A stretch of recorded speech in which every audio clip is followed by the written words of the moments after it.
Big day for Nikon fans. Nikon has finally brought out a successor to the very popular and successful Nikon D750, 750. And it's missed out the D760 and 770. It's gone straight to the 780. And it looks pretty much exactly the same as its older camera. Now, be aware that the D7 on the right here, we've got the D750 came out in 2014. This being 2020, we're going for a good 6 years difference here. So 6 years worth of improvements, 6 years worth of investment and advancing photography and all that kind of stuff. How much more are we getting for it? That is the question here. But price-wise, if we look at the whenever the Nikon D750 came out, talking about around about £2,000. I think that's what it is just now. Should we see a little look? Yeah, so when it came out originally, it was £2,099, and it's now all the way down. So it's over £600 decrease, £667 if you buy from Amazon, and that is with an awesome lens. Hold on, body only down to just £1,000. So yes, still £600 discounted. £1,000 for the D750. That's pretty good. That's a very good amount of cash. Good value for a camera there. But come on, that's 6 years old. We've got to be upgrading, don't we, everybody? So the D780, the blurb has only just come out, and I'm not massively blown away with this. It's kind of saying all the same things. If we see in the previous one 24.3 megapixels, this one is 24.5 million pixels. Yeah, so it's the same number of pixels. In the D750, the ISO it expanded up to 51,000 ISO. The new one will go, well, standard setting will go up to 51,000, but there's a little asterisk there. But it can go up to 204,000. That's just nonsense. That's absolute nonsense. So it's got maybe another two stops worth of ISO. Again, it will be pretty much mush when you go up to that level there. In terms of focus points, where does it say there? 273 hybrid autofocus system. That sounds pretty darn cool. I'm liking that. However, what it actually says when you're taking photos, when you're actually shooting through the optical viewfinder, so this is in, you have to search this, it's actually still the 51 points autofocus system. Cool. Yeah, it's got enhanced autofocus algorithm, blah, blah, blah. That's just software guff that they could put into any camera. But if we go back here, it was 51 focus points as well. So not a huge difference going on there. In terms of video, back 6 years ago, we got 60 frames a second at 1080p, and we will be getting 4K 30p, but also 120 frames a second full HD, so double the frame rate if you're wanting to shoot awesome slow-mo kind of stuff there. So that's pretty cool, like that. But so it's only going from 60 to 120. We'll see if there's actually a degradation in the quality of the video footage when you go above 60 frames a second, because that's sometimes how they do this. So instead of it being actually 120 frames a second, or maybe 120 frames a second, but the resolution actually drops down. So maybe a 1080p output, but it's actually only sampling maybe 900 lines or 800 lines. So that's always something to be aware of if you're going faster than 60 frames a second. There is a high dynamic range video. I'm liking the idea of this, but that is through an output, an HDMI output.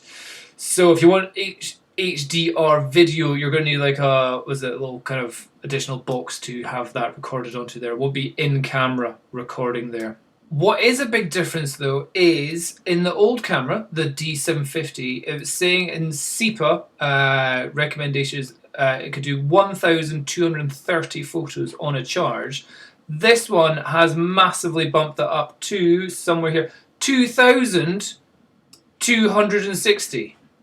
Hold on, 2,260. So yeah, 1,030 more photos per battery charge. I don't know if they're going to be using a different battery or a larger battery, or it is just super energy efficient kind of thing. But that is pretty darn impressive. I wonder if that is slightly fudging the numbers, if that's actually only using it with the screen off and not using any autofocus and all that kind of stuff. But that is saying with the normal SEPA standards, so that is hopefully true. That means that you can literally shoot a whole wedding on one battery. Granted, never only take one battery to a wedding, but that does mean that you could be firing away a lot for that. So that's an impressive one. So greater battery, slightly better video, and same autofocus. Say 7 frames a second. I thought we might have been a bit higher than that. Granted, it says like 14-bit lossless,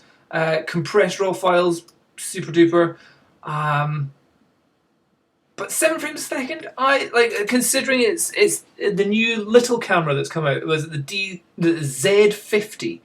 It's doing 11 frames a second with autofocus. Granted, it's an APS-C size sensor, but it's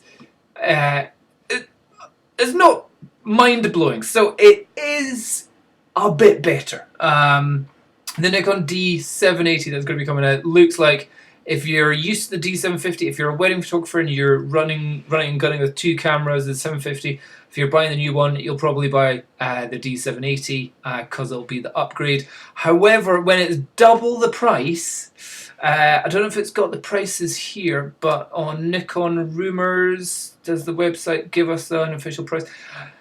Around about $2,300 at the moment, with a body-only configuration, compared to, let's say, the D750.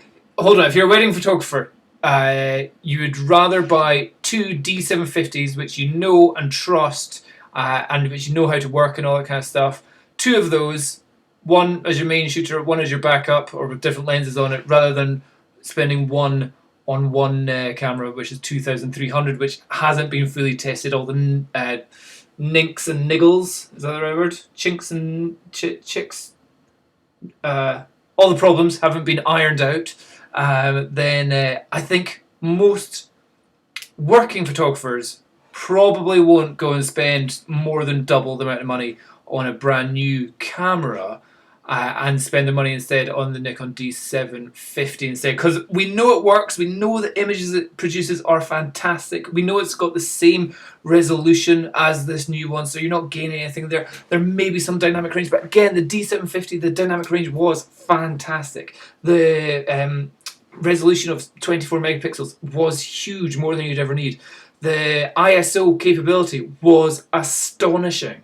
It is a fantastic camera, and £1,000, it's a bargain just now in terms of what it is capable to do, and the fact that you can stick on every Nikon lens on it that you've got, apart from the new Z mount lenses, but there's pretty much none of them at the moment.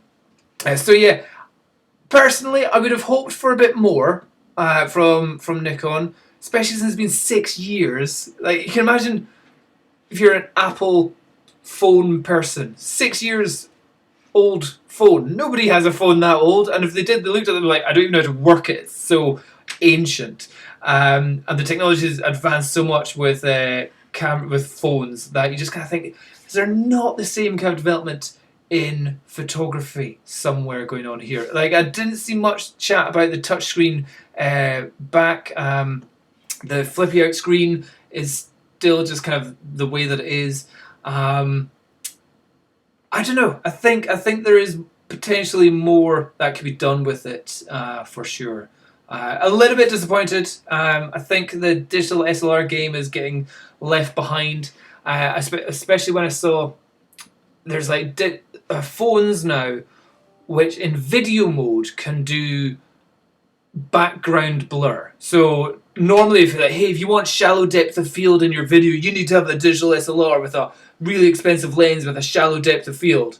Now, through algorithms, through artificial intelligence in your phone somehow, some phones are able to actively add blur to the video, to the background. They just kind of going, I don't need a big expensive camera to get that beautiful background blur in video now. So that's where you kind of go, ooh, Ooh, and the fact that it's done in post-processing in your phone right there and then, that you can kind of go, don't like that blur, I'll unblur it, or you can adjust the amount of blur afterwards. That is amazing. The photography ability of modern mobile phones absolutely humps these digital SLRs now in terms of the number of functions that they can do. Granted, not in high ISO, but actually pretty much everything else they're kind of doing, or lens selection, if you want to go there. But in terms of some of the video functions,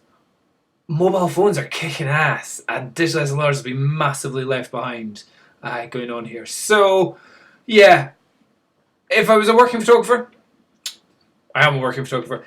If you are a working photographer, would I recommend you buy this new camera? Not yet. I'd wait until everyone's, all the first adopters, whatever it is. Let them test it out, get their joys out of testing out and finding out the problems.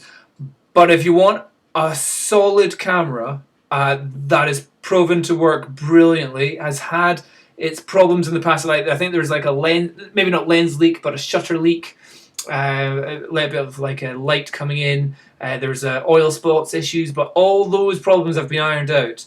The Nikon D750 is a fantastic camera. But so I wouldn't really bother upgrading to D780, especially when you can buy more than two of these for the price of one new one, which hasn't been fully tested. But anyway, it's your money. You decide what you want to do with it. But I'll be interested to see how much better over 6 years, whenever the tests are getting done on this camera, how much better photography has really got. I suspect not as much as what we were all hoping.